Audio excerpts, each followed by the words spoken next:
فهل من مدكر. بسم اللہ الرحمن الرحیم. قال جناب سلیمان علیہ السلام نے فرمایا سننظر قریب ہم دیکھیں گے اصدقت کہ آپ سچے ہو ام کنت من الکاذبین یا آپ جھوٹ بولنے والوں میں سے ہو. اذهب بکتابی ھذا آپ لے جاؤ میری یہ لکھی ہوئی کتابچہ فالقہ الیہم تو بس اس کو ان کی طرف پھینک دو ثم تولی عنہم پھر آپ سائڈ ہو جو ان سے فانظر پھر دیکھو ماذا یرجعون کیا وہ جواب دیتے ہیں. قالت تو عورت نے کہا یا ایھا الملأ سردارو انی القی علی کتاب کریم بے شک میری طرف ایک معزز خط ڈالا گیا ہے پھینکا گیا ہے. انہ من سلیمان بے شک وہ سلیمان کی طرف سے ہے.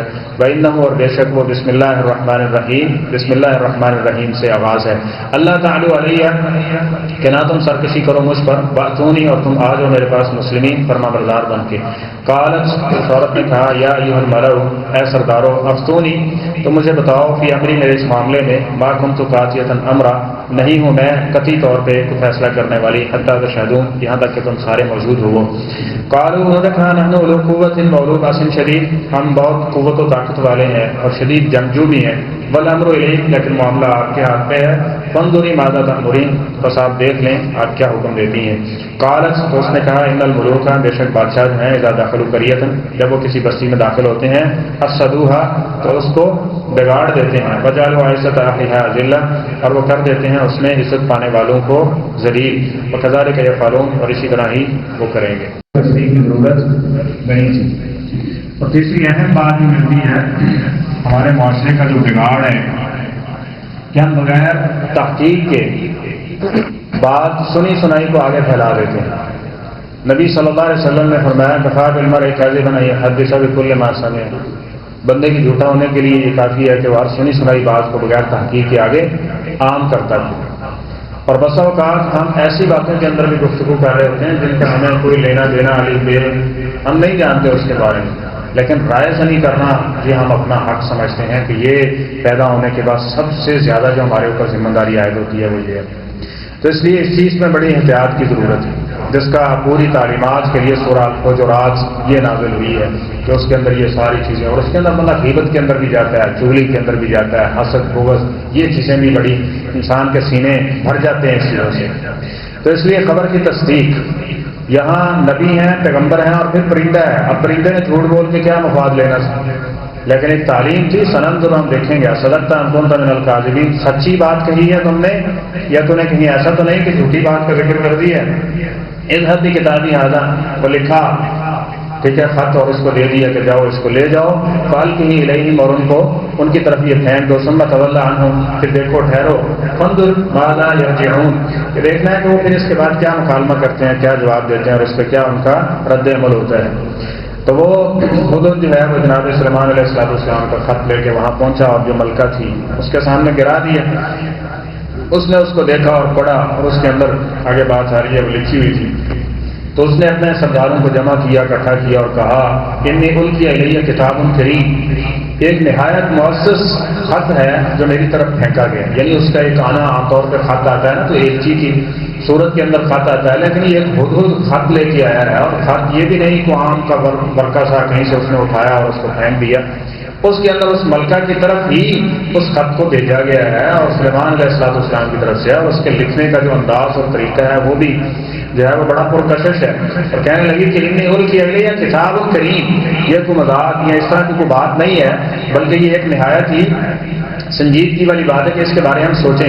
انہ من سلیمان کی یہ جناب سلیمان علیہ السلام کی طرف سے ہے. وانہ بسم اللہ الرحمن الرحیم اور اس کا آغاز کس کے ساتھ ہے بسم اللہ الرحمن الرحیم کے ساتھ. اس لیے نبی کریم صلی اللہ علیہ وسلم نے جب بھی اپنے خطوط کو لکھا ہے جس طرح شاہ روم کی طرف لکھا تھا تو وہاں لکھا میں محمد عبد اللہ و رسولہ محمد صلی اللہ علیہ وسلم کی طرف سے ہے جو اللہ کے بندے اور اللہ کے رسول ہے. بسم اللہ الرحمن الرحیم شروع کے اندر لکھا ہے. اسی طرح صلح حدیبیہ کے موقع پہ وہاں بھی بسم اللہ الرحمن الرحیم. تو آغاز کس سے بسم اللہ الرحمن الرحیم سے کیا جانا چاہیے.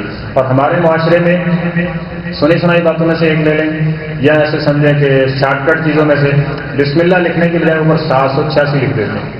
اب 786 یہ بسم اللہ نہیں ہے ٹھیک ہے.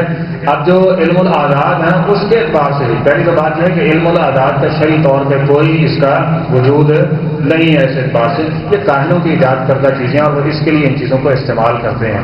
اور اسی طرح شیخ اقبال سلفی صاحب حافظ اللہ اسلام آباد والے ہیں، ان کا ایک بیان میں نے سنا تو انہوں نے کہا کہ یہ جو قرآن پاک کو اس طرح لکھنے کا مقصد ہوتا ہے نا جادوگروں کا، یہ اس کی احانت مقصد ہوتا ہے، اور جب وہ احانت کرتے ہیں تو شیاطین ان کی مدد کرتے ہیں جس کی بدولت یہ سارا کچھ ہوتا ہے. تو بہرحال یہ علم العادات کی صورت میں بھی 786 جو ہے یہ بسم اللہ کا عدد نہیں بنتا ہے، لیکن وہ بسم اللہ کا عدد اس کو سمجھ لیا جاتا ہے اور وہ کہتے ہیں کہ یہ بسم اللہ ہے تو لہٰذا وہ بسم اللہ کی صورت اختیار. اسی طرح اگر قرآن پاک کا ایک عدد بنا لو اور آگے پڑھنے کی ضرورت ہی نہیں ہے، ایک ہی دفعہ بس وہ ایک عدد کو پورا کر لو تمہارا سارے قرآن کا سوال مل گئے. تو بسم اللہ وہی عدد پڑھنا. آپ نماز میں دیکھیں اس کا ترجمہ پڑھ سکتے ہیں، شروع کرتا ہوں اللہ کے نام سے جو بڑا مہربان ہے رحیم ہے، تمام طریقے اللہ کی ہیں، جو جہانوں کو پالنے والا ہے وہ رحیم ہے رحمان ہے، وہ قیامت کے دن کا مالک نماز ہو جائے گی. وہی عدد پڑھنا، وہی الفاظ ادا کرنا کہ جو قرآن کی صورت میں نازل ہوئے ہمارے پاس ان کو پڑھنا ضروری ہے. اس طرح بسم اللہ کے فوائد بھی لینے ہیں اور اس طرح تو پھر بھی اس کو یہی پڑھنا چاہیے. اور آخری بات اس حوالے سے کہ بسم اللہ کو اپنی زندگی میں کثرت کے ساتھ لائیں. جس طرح نبی کریم صلی اللہ علیہ وسلم نے فرمایا کوئی بھی کام جس کا آغاز اللہ کے نام سے نہ کیا جاتا ہوا ابتر وہ جڑ کٹا ہوتا ہے، یعنی اس کے فوائد جو ہے نا وہ انسان کو کما آخو نہیں مل سکتے. اس لیے آغاز کوئی بھی کام ہو اٹھتے بیٹھتے چلتے پھرتے تو اس کا آغاز بسم اللہ سے کیجیے. تو فرمایا اس میں لکھا ہوا یہ تھا کہ اللہ تعالی علیہ وسلم مسلمین کہ سرکشی اور بغاوت نہیں کرنی، میرے پاس فرما بردار ہو کے آ جاؤ. یعنی دعوت تھی اس کے اندر، اس کی جناب سلیمان علیہ السلام کی نبوت کا ذکر بھی تھا، رکیت کا بھی اور یہ ساری چیزیں. اور اس کے بعد کہا کہ تم اطاعت گزاری بن جاؤ، کیونکہ اسلام کا جو دنیا میں مقصد ہے وہ بادشاہت یا دنیاوی یہ چیزیں حاصل کرنا تو مقصد نہیں ہے. البتہ یہ چیز ضروری ہے کس کے لیے؟ اسلام کو نافذ کرنے کے لیے، ٹھیک ہے. لیکن اصل مقصد کیا ہے؟ معاشرے کی درستگی اور معاشرے کے کمزور لوگوں کو وڈیروں کے ظلم سے بچانے کے لیے. جس طرح نبی کریم صلی اللہ علیہ وسلم کی زندگی ہے کہ نبوت سے پہلے بھی آپ نے حضور کے معاہدے کے اندر شرکت کی ہے اسی وجہ سے، اور فرمایا کہ اگر اس کے بعد بھی اگر کوئی اہل کفار بھی یہ معاہدہ کریں گے اور مجھے بلائیں گے تو میں اس میں شریک ہونے کے لیے تیار ہوں، ٹھیک ہے. تو اس کا مقصد کیا ہوتا ہے؟ لوگوں کو ظلم و جبر سے بچانے کے لیے اور اسلامی حدود جو ہے ان کو نافذ کر کے معاشرے کے پرامن بنانے کے لیے اسلام کا مقصد ہے. اس کے لیے خلافت کا نظام بھی دیا اور یہاں آپ دیکھ رہے ہیں ملوکیت کا نظام یہاں موجود ہے. تو اس حوالے سے یہی مقصد ہے.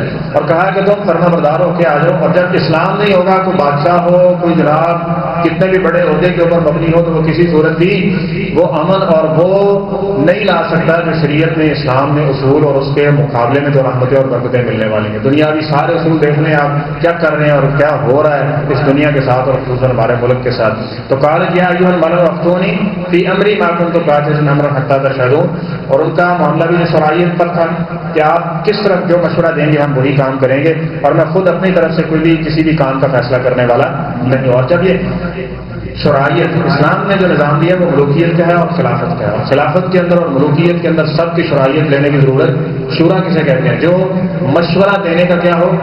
اہل ہو.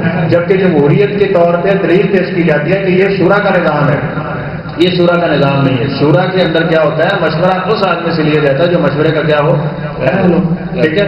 سقیفہ بنی ساعدہ کے اندر جناب ابو بکر صدیق رضی اللہ تعالیٰ عنہ کو منتخب کیا گیا تھا، پھر اس کے بعد عمر رضی اللہ عنہ کو، پھر عثمان رضی اللہ تعالیٰ عنہ کو. دلیلیں یہ دیتے ہیں جمہوریت کے لیے، تو بھائی یہ جمہوریت کی دلیلیں نہیں ہیں. جہاں سروں کو گنا جاتا ہے وہاں عزت مقام اور مرتبہ دے کے اس کی رائے کا جو ہے ادب و احترام کیا جاتا ہے اور اس کو دیکھا جاتا ہے جو مشورے کا اہل ہے، ٹھیک ہے.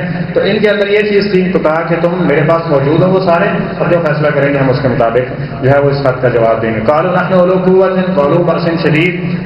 تو بات چیت چلی. انہوں نے کہا اگر قوت کو دیکھا جائے تو ہماری قوت کا بھی کوئی مقابلہ نہیں ہے. اولی بأس شدید. اور جنگ کو دیکھا جائے تو اس معاملے میں بھی شاید ثانی نہیں ہے ہمارا، ہم بہت قوت و طاقت والے ہیں جنگجو کے اعتبار سے.